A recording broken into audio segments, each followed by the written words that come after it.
Our final presentation for the afternoon is Warfare and Uprising, Pontiac's Rebellion and the Shaping of Colonial Pittsburgh.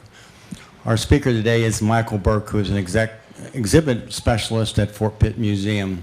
Mike grew up in the roaming hills and valleys of southwestern Pennsylvania, developing an appreciation for the early history of the region at a young age. Following his education at the University of Pittsburgh at Johnstown, he spent several years in the film and television industry in New England before returning to Pittsburgh in 2012.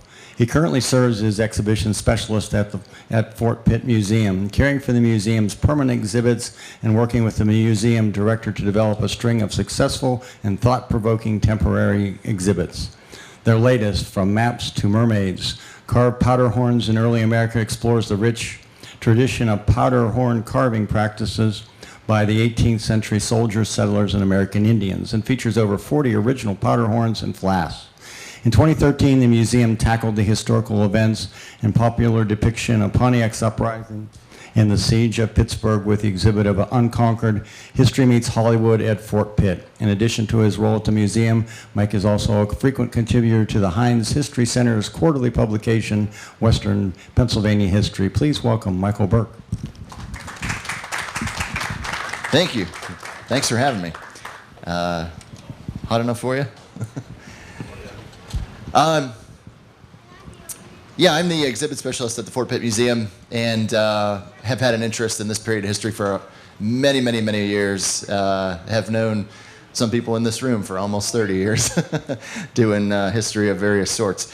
So the topic for this event was sort of easy to come up with. You know, it had to do with Pontiac's Uprising and something to do with Fort Pitt, and that's kind of, you know, a topic that we cover in depth.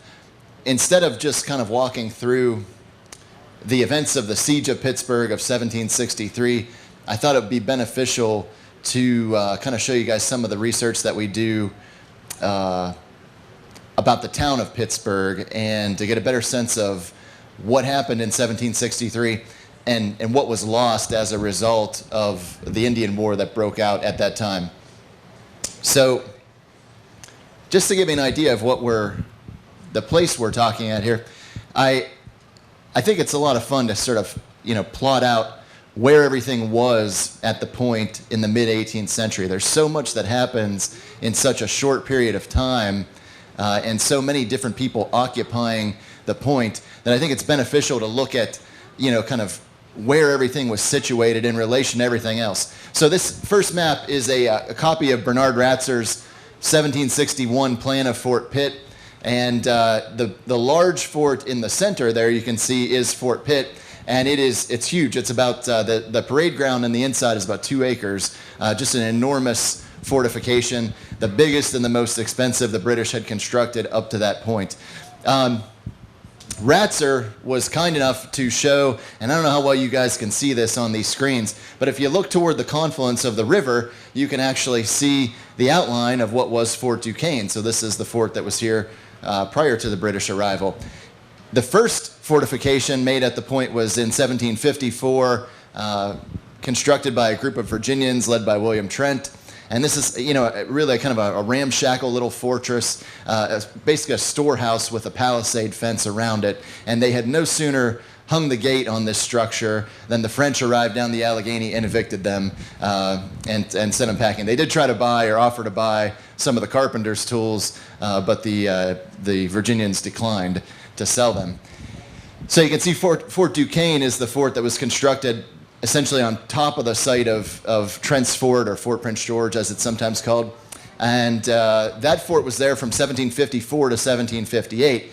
As soon as the French built Fort Duquesne, it becomes, you know, a centerpiece of the British objective in North America. So they send Edward Braddock, who's, you know, this Duquesne is his first objective. From there, he's going up, you know, to take the forts on the Allegheny, and he's going to take Niagara and Quebec and end up in Louisburg triumphant. And we all know how that worked out. He made it about as far as modern-day Kennywood Park, just outside of Pittsburgh, and was completely routed by the Native Americans and some French soldiers. About 600 to 800 men routed Braddock's entire army.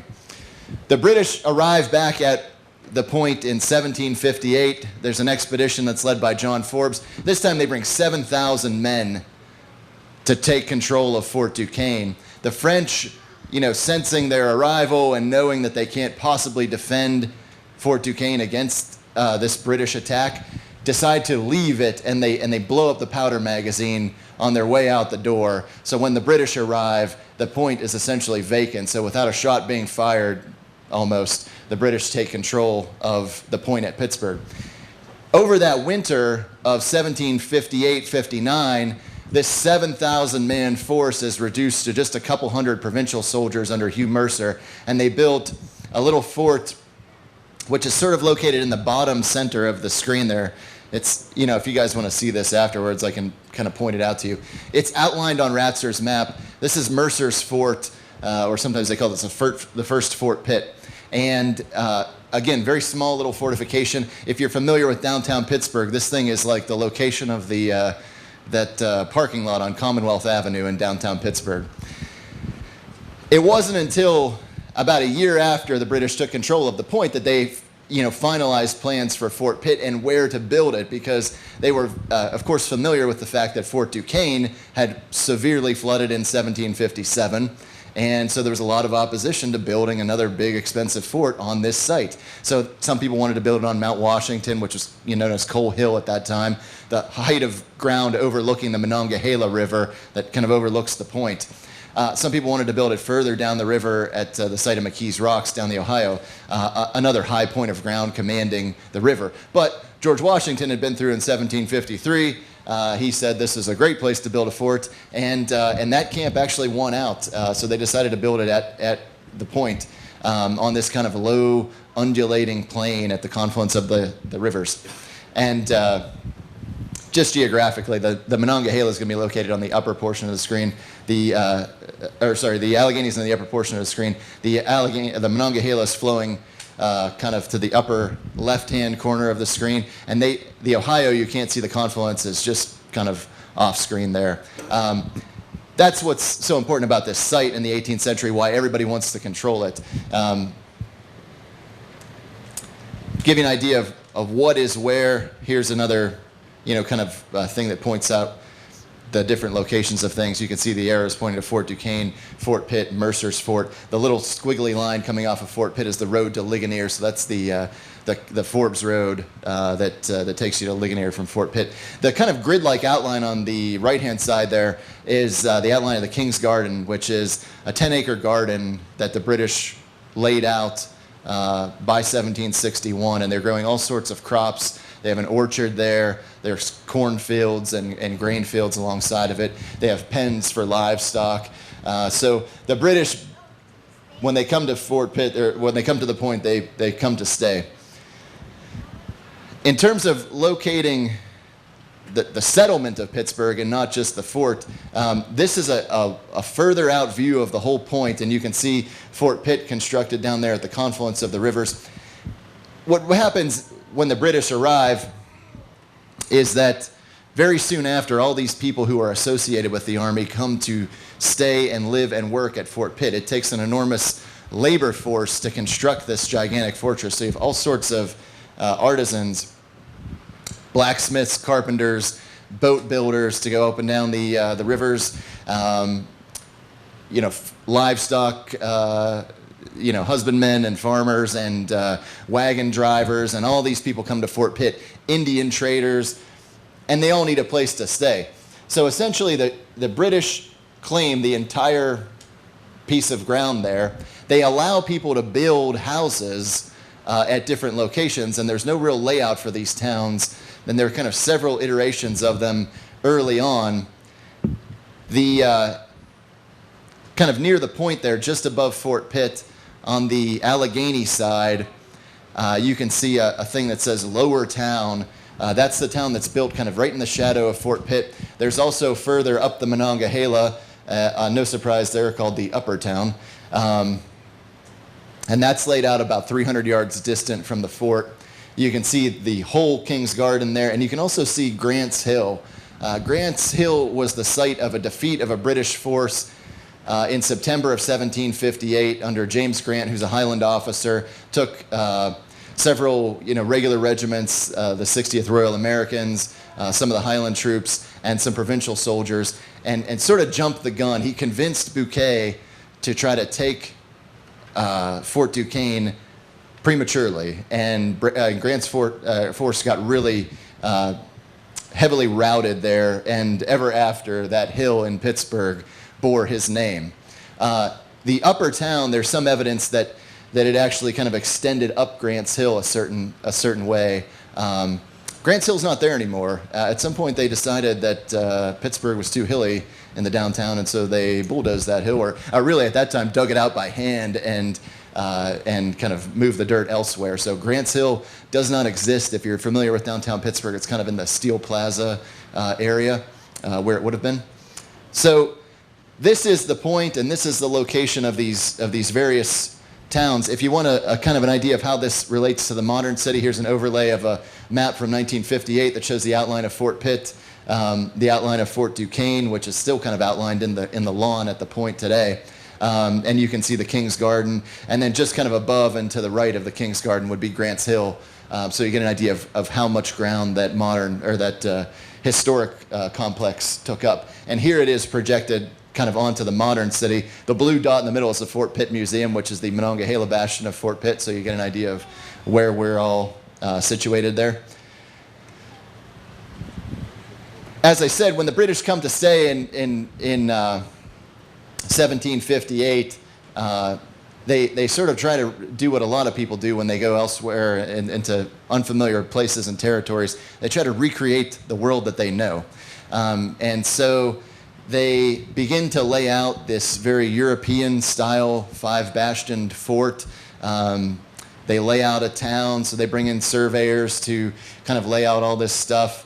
They're moving enormous amounts of timber, kind of clear-cutting whatever's left of the point. At some point very early on, they actually have to go over the rivers to the North Shore to get wood to build bateaus with, because they've clear-cut so much of the point in present-day Pittsburgh. And just one bit of trivia for you, too. When I say Pittsburgh, within 2 days of the British capture of the point in November of 1758, General Forbes writes a letter to William Pitt in England and says, basically, it's due to your efforts that we are now masters of this place, so I've taken the liberty of giving your name to it. So within 2 days of the capture, while Forbes is sleeping in some portion of Fort Duquesne, and all the rest of the men are staying there in tents, the place is named Pittsburgh. So that's way predates Fort Pitt, which wasn't constructed until about a year later, like I said. So they're doing all this activity here, building all this stuff at the point. There are over 2 million bricks that are cast and fired for Fort Pitt. So on the left, you see some brick makers. For a time there, they're actually using the saw pits that existed at Fort Duquesne to saw some of the lumber for the barracks buildings. But eventually they construct a sawmill, a water-powered sash sawmill on Sawmill Run, which is just kind of off the other side of Mount Washington in present-day Pittsburgh. So I threw an illustration of that up. These are all 18th century illustrations from different sources. I always like to use period illustrations so you get an idea of what these people looked like while they were doing their work. And of course, enormous amounts of carpentry and building going on. When they're building Fort Pitt from 59 to 1761, they're working 6 days a week to get this thing done as quickly as possible. Along with all these artisans and craftsmen and tradesmen, you also have soldiers and also their families who come to live at Pittsburgh during that period. There are barracks that are constructed within the walls of Fort Pitt, and quite a room for about 1,000 soldiers.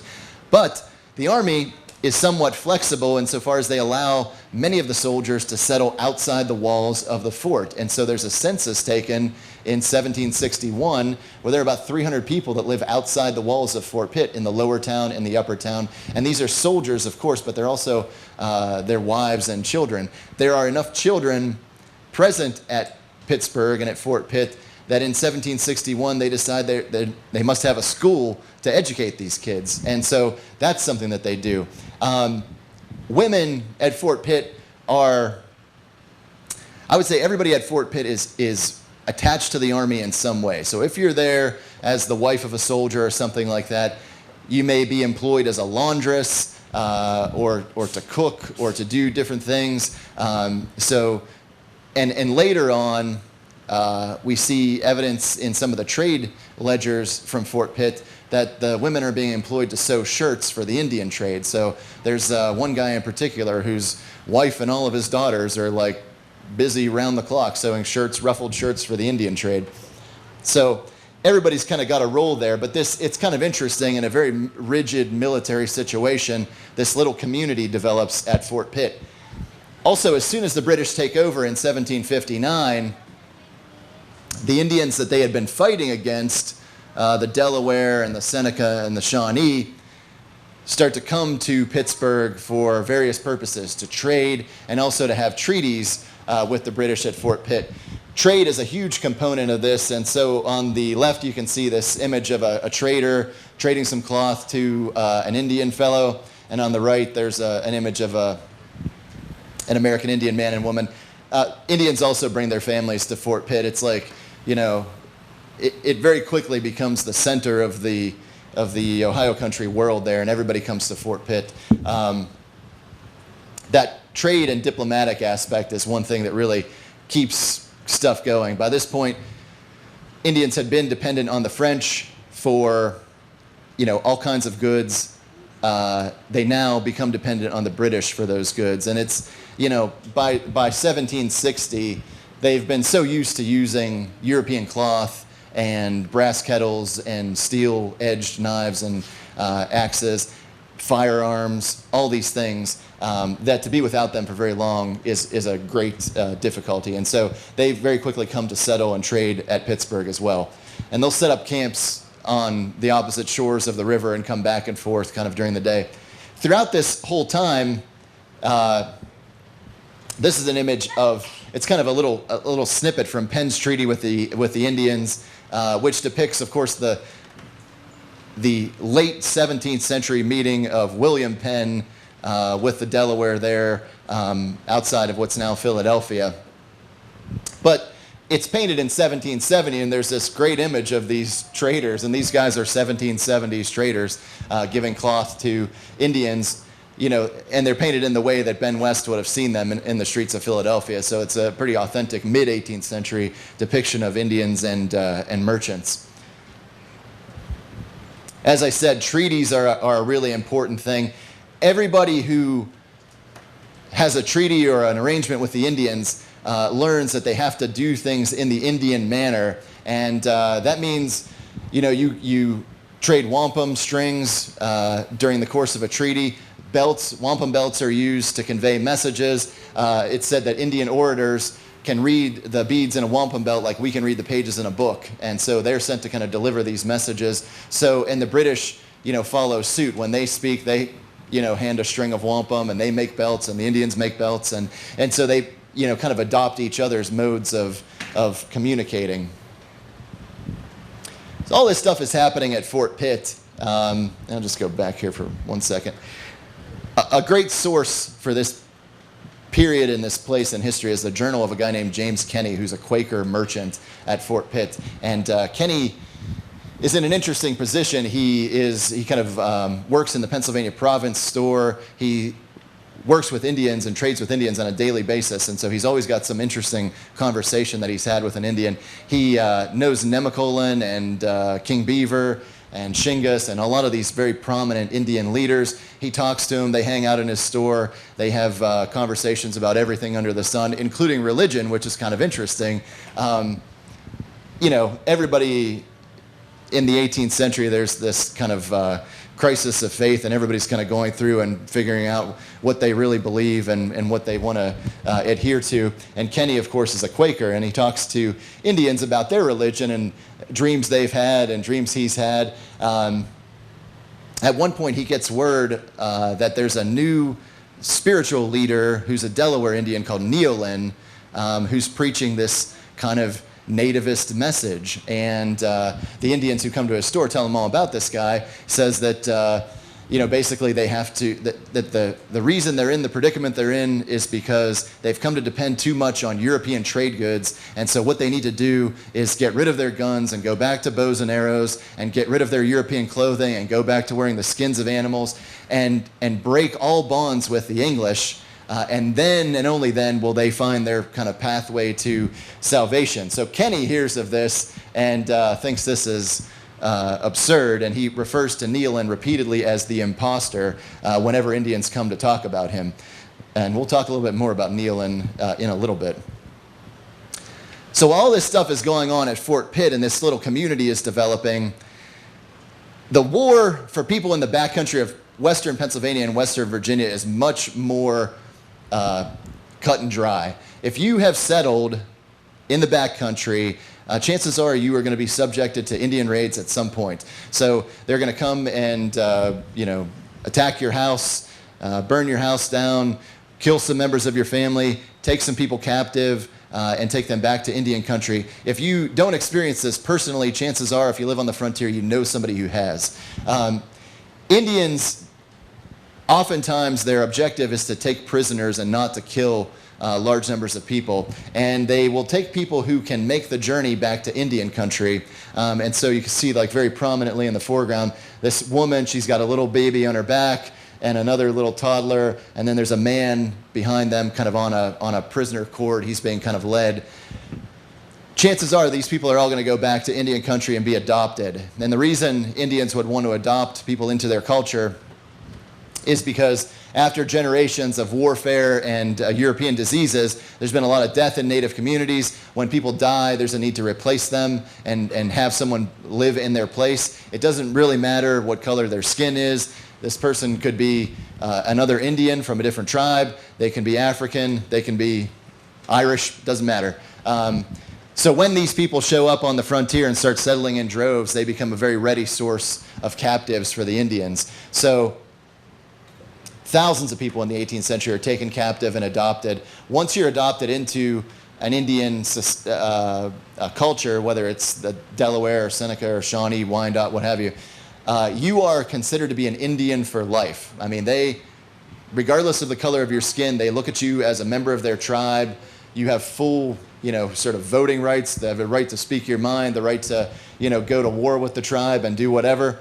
So it's a very serious thing. This is the war, and this is, you can imagine if you've grown up in a European culture, this is terrifying to think that you might be taken captive and adopted into a culture that's not your own. This is really terrifying for anybody on the frontier.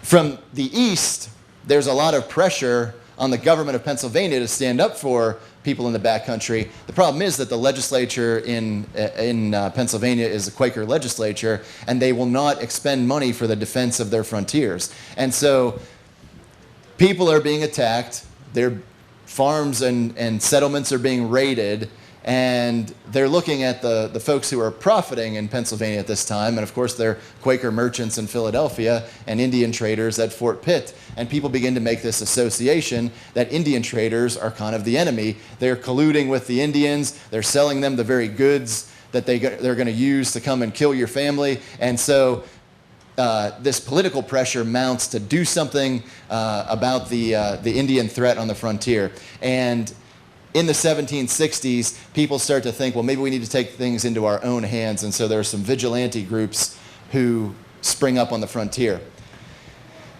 In 1759, everything kind of turns around for the British. They have a string of victories. When the Indians in the Ohio country learn that the French have lost Fort Niagara, it's a moment of great consternation for them. And Kenny notes in his journal that while the British are very happy about this, the Indians' mood noticeably declined when they heard that news. What the British soon discover is that winning this war against the French has a lot of consequences that they were not expecting. Namely, that while they kind of inherited all these grounds, this vast territory east of the Mississippi and in Canada from the French took their toys and went home. So now all of these Indians who had just been fighting the British are now their loyal subjects, and it's a very problematic situation. So you kind of get the impression that both the Indians, toward the end of the French and Indian War, and the British just have this moment like, oh boy, like something bad's about to happen. The Indians begin stockpiling weapons because though the French have gone home and wrapped up this conflict and signed a peace treaty by 1763, the Indians were never fighting to expand their empire in North America. They were fighting for survival and sovereignty over the lands where they had lived, for generations. And so they decide to continue fighting. So they start stockpiling weapons for this war. There's constant rumors of Indian war at Fort Pitt from 1759 onward. Once a month, there's a rumor of an Indian war that is imminent. But in 1763, the British take this seriously enough to cut off the supply of gunpowder and lead to the Indians who come to Fort Pitt to trade. So they're trying to curtail this Indian war by cutting off the Indian supply of weapons, which really irritates the Indians. Not only because they're sort of adversarial with the British, but because if you hunt to make your living, and if you trade furs and you hunt deer to make a living and to feed your family, if somebody takes away your gun and your gunpowder and lead, that's a big deal to your communities, and it has a terrible impact. So Nealon's message of getting rid of the British and forcing them back east of the mountains and basically exterminating them to the west of the mountains starts to have some real resonance with an Ottawa chief called Pontiac out at Fort Detroit. Pontiac gets credit for this sort of conspiracy or this general uprising that takes place in 1763, but I think he's just one component of it. War belts are constantly circulated at this point between all of these Ohio country and Great Lakes tribes, and so everybody is on board with this idea that we need to get rid of the British, we got to keep fighting, and this is the time to do it.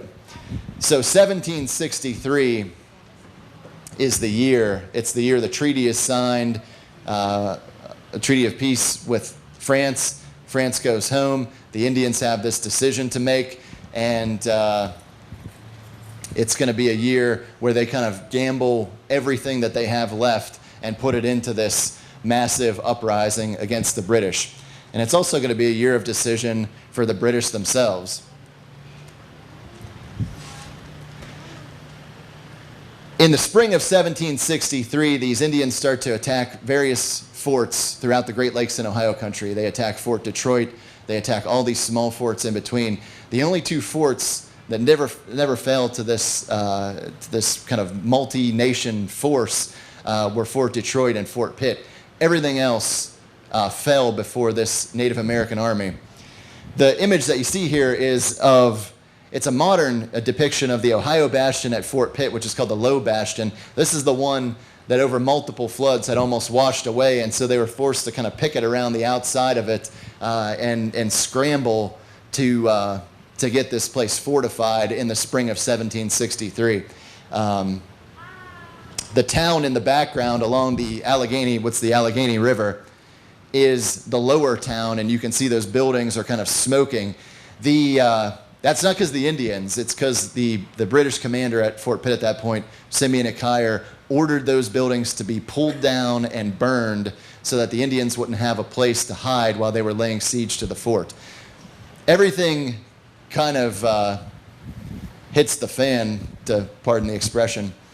In the late spring of 1763, some of the British at that point had begun to settle kind of beyond the boundaries of the point itself. There was a guy named William Clapham, who was a Massachusetts provincial officer, who settled and made a little plantation on the Yawk River at the mouth of Swickley Creek, now down where present-day West Newton is located.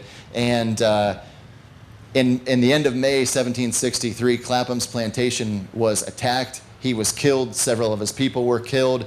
And news of this instantly makes it back to Fort Pitt, and that's from that moment on, the siege is underway. So this multi-nation, there are Ottawas, Delaware, Seneca, all these folks are laying siege to Fort Pitt for the next 2 months.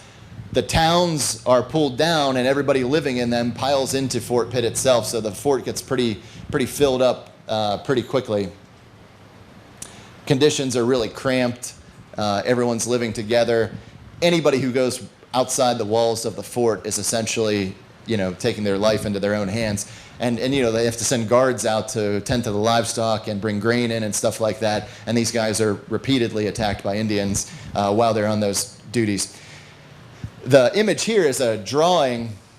It's a kind of a schematic drawing of a powder horn that we think was made at Pittsburgh in 1763. And you can see in the upper left-hand corner, that's the outline of Fort Pitt, the confluence of the rivers.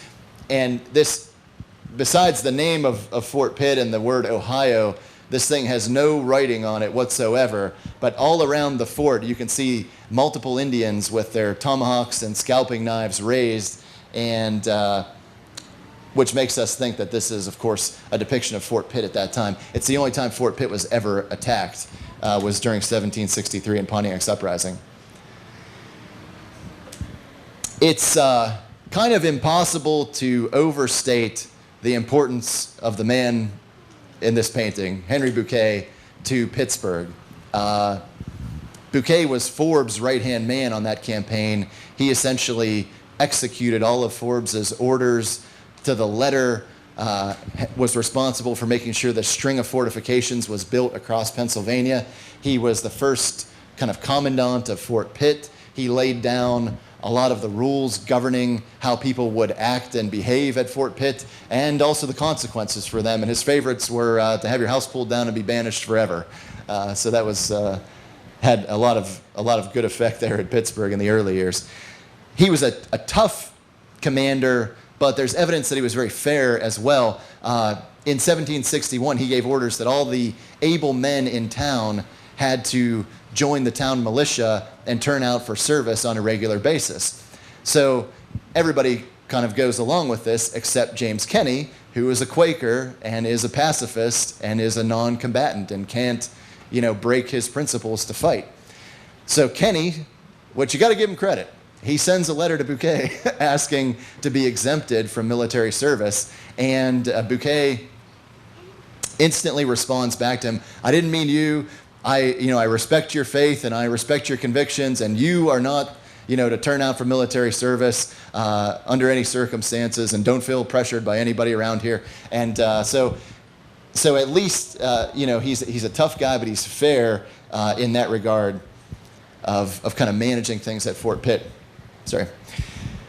During the Siege of Pittsburgh, Bouquet is not in Pittsburgh. Ecayer is another Swiss officer. He's the commander of Fort Pitt. Bouquet is further to the east, and so he is kind of called for and begins this march to Pittsburgh. Half of his Highland soldiers have just returned from service in the Caribbean. They're almost too sick to fight, but Bouquet marches them onward toward Pittsburgh.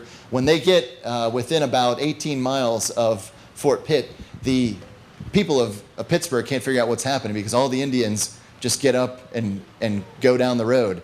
And they don't know that Bouquet is very close at that point, but the Indians have scouts out and they know he's coming.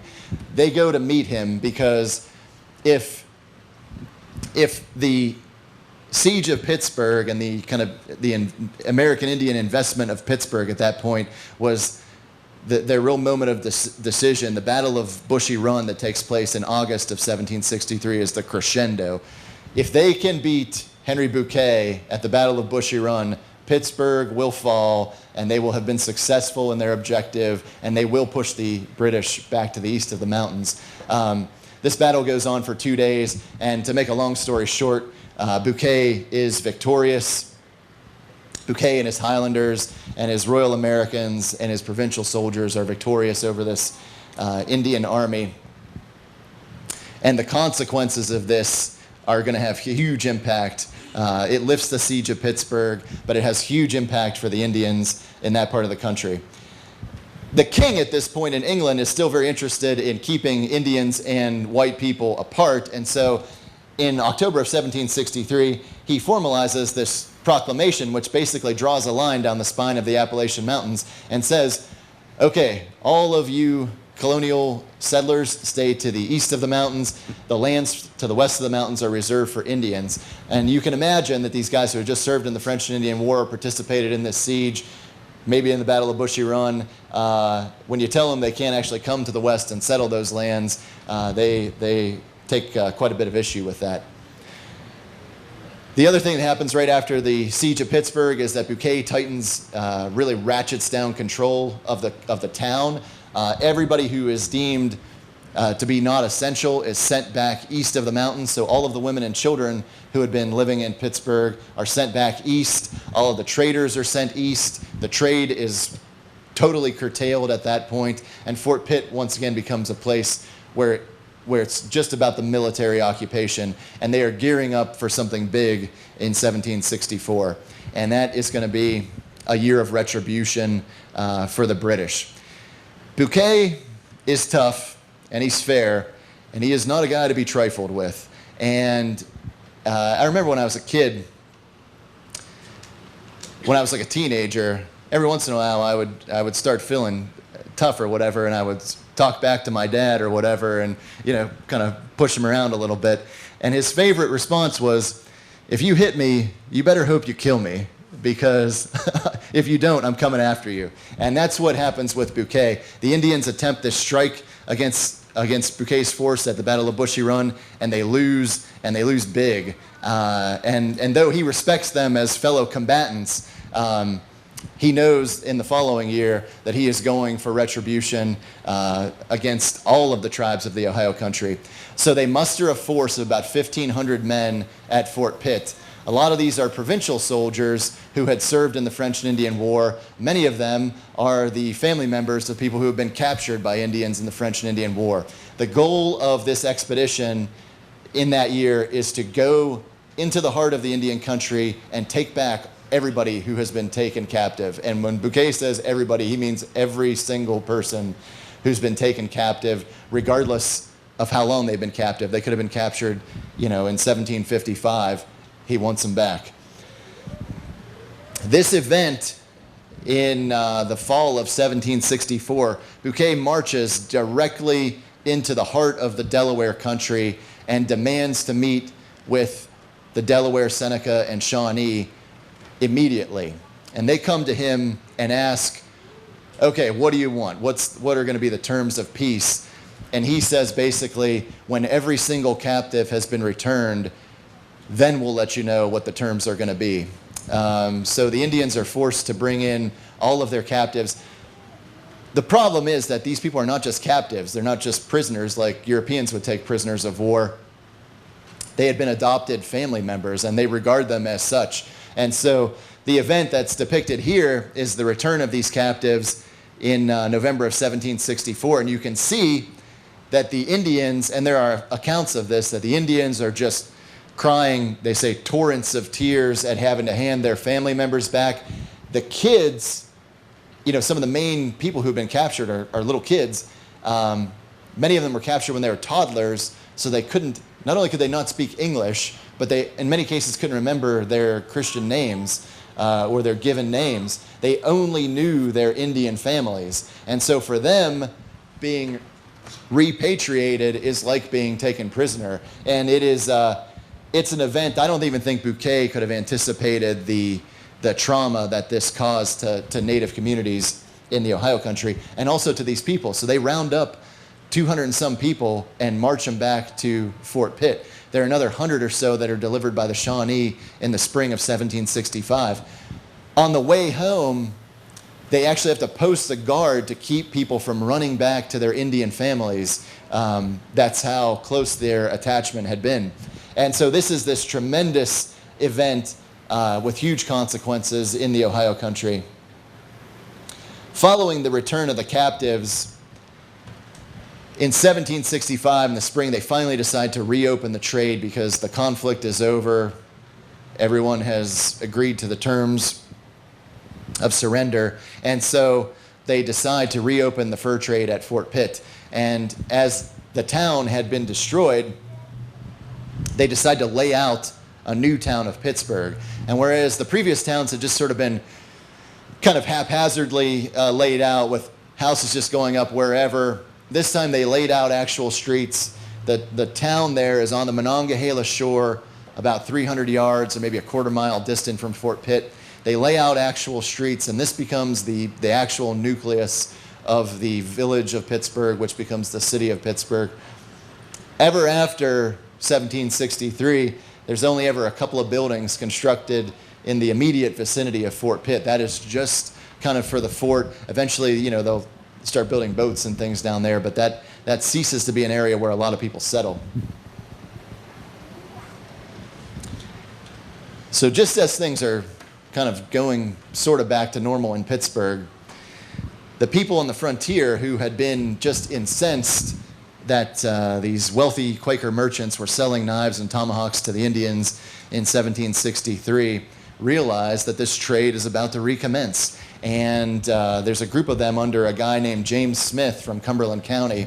And they sometimes called the Cumberland County Rangers, or sometimes they're called the Black Boys, because they are frontier settlers, Irish, German, Scottish, whatever, but they dress like Indians when they go out to do their vigilante kind of justice. So they wear, red scarves, and they dress in green shrouds, green blankets, and they paint their faces black like Indians. In 1765, when this trade, right before it's about to open, they get word that this supply train from this company called Bainton, Wharton, and Morgan is coming up over the mountain right through their country in Sideling Hill.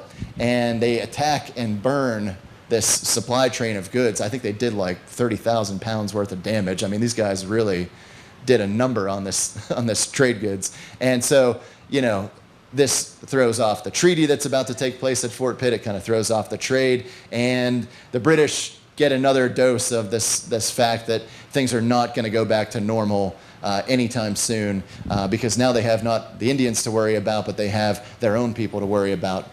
And I will just end with one other event that happens in 1765 when a new threat emerges.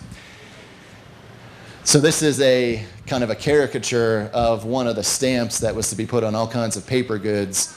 The French and Indian War had been tremendously expensive to the British, and also Pontiac's Uprising and the expedition to restore the captives are kind of lumped in with this.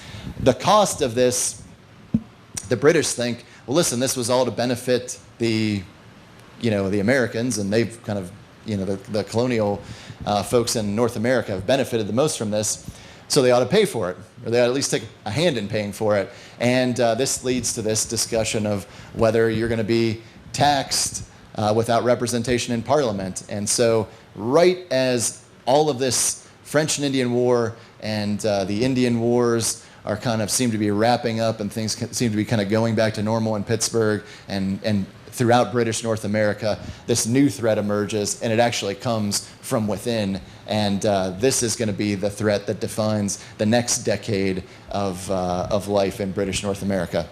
So, one last thing. What happens to Fort Pitt after 1765? Well, the fort stays just kind of as it is. It falls into various states of disrepair because it's an expensive thing. It's like, looking at an old, trip hammer from a steel mill or something. When the steel industry was booming, the money to maintain that trip hammer was always there to keep it painted and to keep it functioning. Just so.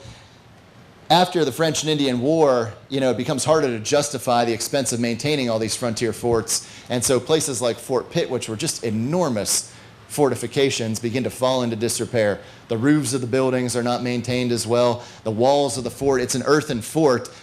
They would have to be mowed several times in the summer because the grass would get so high. So you can imagine as you're coming up on Fort Pitt, seeing the kind of waves of grass blowing in the breeze. Periodic flooding washes out various portions of it. In the upper left-hand corner, that low bastion is the Ohio bastion. That's the one that gets the brunt of every flood, so the fort itself is starting to kind of deteriorate and kind of go back into the earth. In 1772, the British finally decide they can't maintain these frontier forts.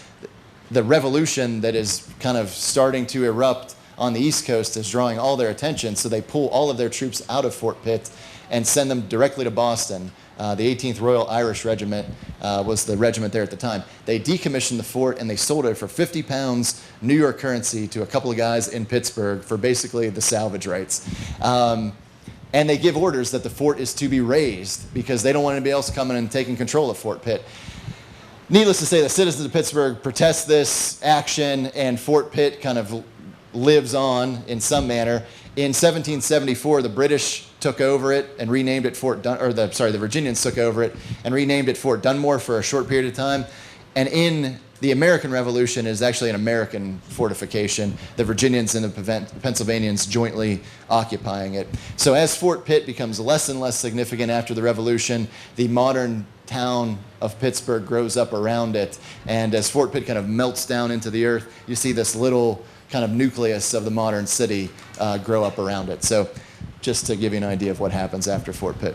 So that is the basic of the before, the during, and the after of the Siege of Pittsburgh and its effects on not only the military and the occupation of North America, but also the people of Pittsburgh and the people of the Ohio country in general, for whom Pittsburgh was a very important site. So with that, I thank you, and thanks for having me. Questions? Yes, Barbara. What is worth, Mr. Burke, the headwaters of Sawmill Run is the spring that's under our little house in Devon Park. Oh.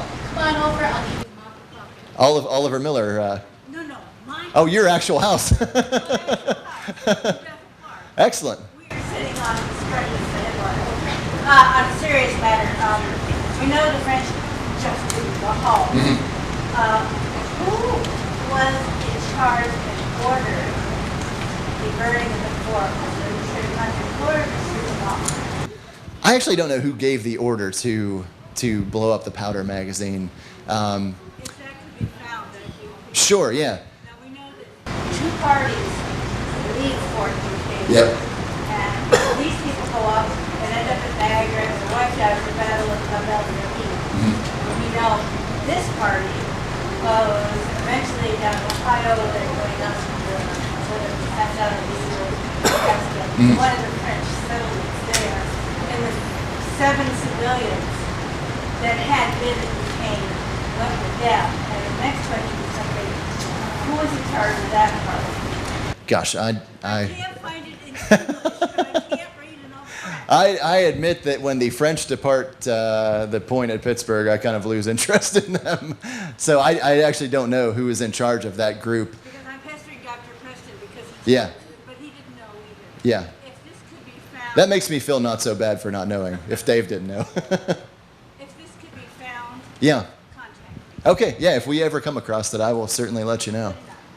Anybody else have questions? Hey, Mike, can you hit on some of the unique aspects of the defense of the fort? Yeah, actually. So the desperation of the siege at Pittsburgh causes both the Indians and the British defenders of the fort to resort to some sort of extraordinary tactics. The Indians, as I mentioned, their access to guns and things is curtailed somewhat in 1763, so many of them are shooting bows and arrows during Pontiac's uprising and the Siege of Pittsburgh, and they're actually firing flaming arrows into Fort Pitt to try to light the roofs of the buildings on fire. Now, because everybody who was present at Pittsburgh at that time was pressed into service in some way, that it's often the women and the children who were on these kind of fire brigades, these kind of bucket brigades to put out the fires that were ignited by the flaming arrows. The British also, they're under siege and they're running out of food, and despite the fact that they tell the Indians, we're all set, we can last 3 years under these conditions, the fact is that their food supply is dwindling, the sanitary situation inside the fort is dire, and disease has also started to spread amongst the garrison. And so they resort to throwing caltrops, which are Ekyra calls them crow feet traps. They're little 3-pointed iron spikes. They're anti-personnel weapons. They throw these things into the ditch surrounding the fort because they think this would have a terrible effect on a moccasin wearing Indian to step on these caltrops. They also routinely hurl grenades into the ditch when they think the Indians are approaching. And they commandeer all of the beaver and bear traps from the traders, and they spring these things and stake them to the walls of the fort, the earthen ramparts of the fort. So in case anybody's climbing up in the middle of the night, they might put their hand into one of those traps. So really, kind of desperate times calling for desperate measures there. The other event that stands out in the history of the Siege of Pittsburgh, at various times the Indians would kind of parlay, and this is a very European thing to do. In the middle of a battle, they'll call a little temporary truce and come and talk with the other side. Well, some Indians, one of them is the Turtle's Heart, and there are some other guys that are with him, come to talk to William Trent and the British about the terms of the siege and what have you. And Trent says in his journal, out of our regard to them, we gave them 2 blankets and a handkerchief from the smallpox hospital. So they give this as a gift to the Indians, hoping that it will spread smallpox among them. There's no definitive, proof that it did have that effect. And in fact, the Turtle's Heart appears later in the summer during the siege. But certainly throughout that entire period, there are outbreaks of smallpox in Indian communities in the Ohio country. And so it's not something you can really rule out either. But that is an instance of germ warfare. Interestingly, Bouquet and Jeffrey Amherst, who's his commander, had talked about this in concept.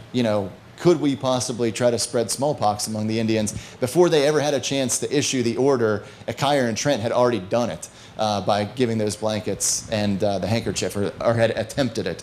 So really a desperate situation there in the summer of 1763. Thanks for reminding me of that, Bill. Anybody else have questions? Yes, ma'am. Do you have any comments on that movie, the last movie?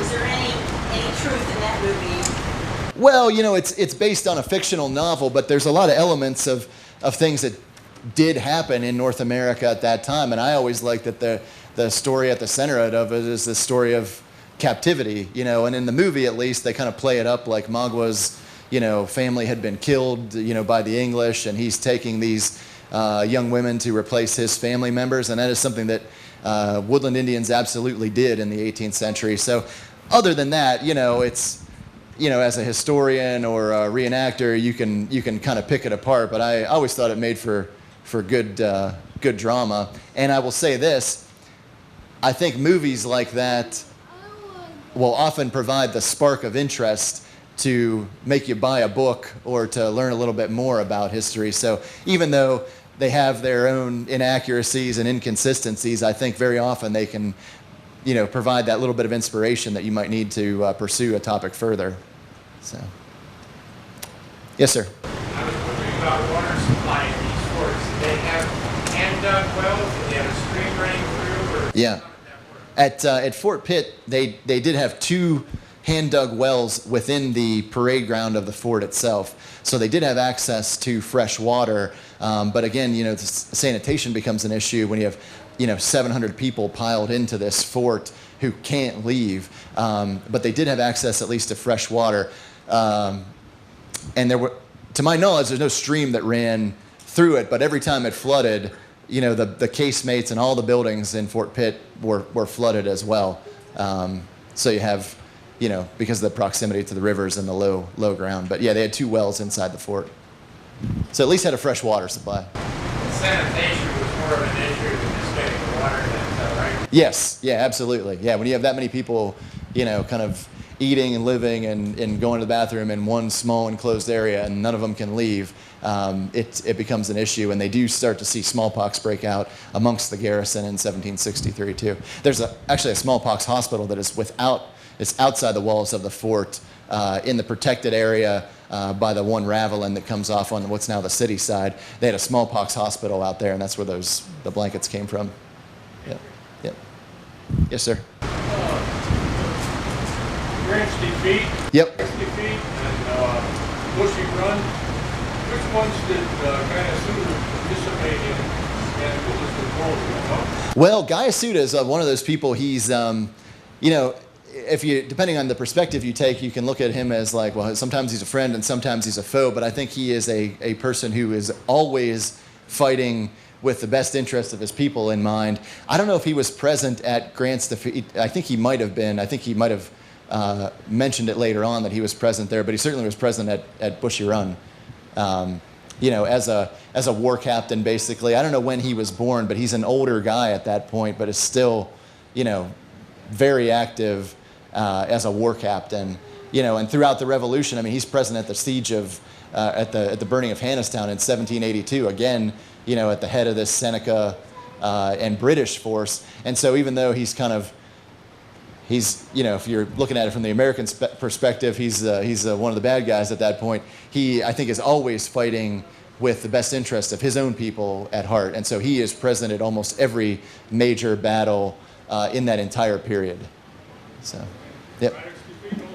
I think he was at Braddock's defeat too, yeah. The Ohio country tribes after the fact claimed that, well, that was mostly the northern Indians or the Great Lakes Indians or the French Indians who were present there, but yeah, I think the Delaware and the Seneca and Shawnee were present in pretty good numbers as well.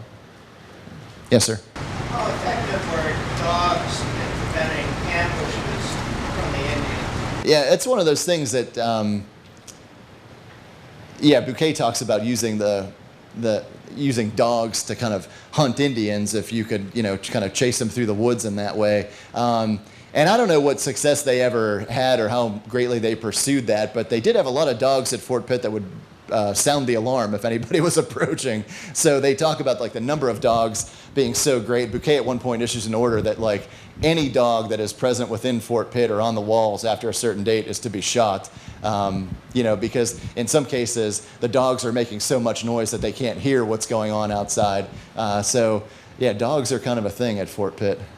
Also, you know, with the ramparts the way they are, especially that low bastion, there's, you know, repeated kind of references to animals grazing, sheep and cattle grazing on the ramparts of the fort, if you can imagine that. So, yeah.